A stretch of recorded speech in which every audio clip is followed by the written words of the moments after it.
Hello everyone, class 11 की economics का chapter है Indian economy 1950 to 1990।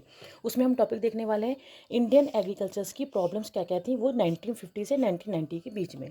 Indian agriculture जो सेक्टर था उसको जाना जाता था अपनी कम उत्पादकता के कारण, साथ ही साथ जो इस सेक्टर में जो स्थिरता आई थी, स्टेगनेशन हुआ था, वो हुआ था नॉलेज की कमी के कारण। बहुत सारी जो एग्रीकल्चर टेक्निक्स थी बहुत पुअर थी। फार्मर्स क्या लार्ज डिपेंड रहते थे रेनफॉल पे। फार्मर्स थे एक इंपॉर्टेंट क्रिटिकल पार्ट से गुजर रहे थे, वो थे उनका कॉन्ट्रैक्ट जो कि लैंडलॉर्ड से होता था। लैंडलॉर्ड एक बहुत बड़ा अमाउंट इंटरेस्ट के रूप में फार्मर से लेता था, इसीलिए वो अपनी सिर्फ ज़रूरत वाली चीज़ों को ही उगा पाते थे। सब्सिस्टेंसी फार्मिंग क्या थी, एक बड़ा प्रॉब्लम था। इसमें क्या था, सिर्फ अपने लिए ही उत्पाद कर पाते थे, ग्रोइंग कर पाते थे, और बाकी जो सरप्लस होता था ट्रेड के लिए वो नहीं कर पाते थे। इसलिए जो वेरी हाई इंसिडेंट हो गया था सब्सिस्टेंस फार्मिंग का। बहुत सारी ऐसी टेक्नोलॉजी थी हार्वेस्टिंग मशीन्स की जो वो अफोर्ड नहीं कर पाते थे, इसलिए हार्वेस्टिंग क्या होती थी, मैनुअली करी जाती थी, जो कि बहुत उबाऊ और थकाऊ वाली हो जाती थी।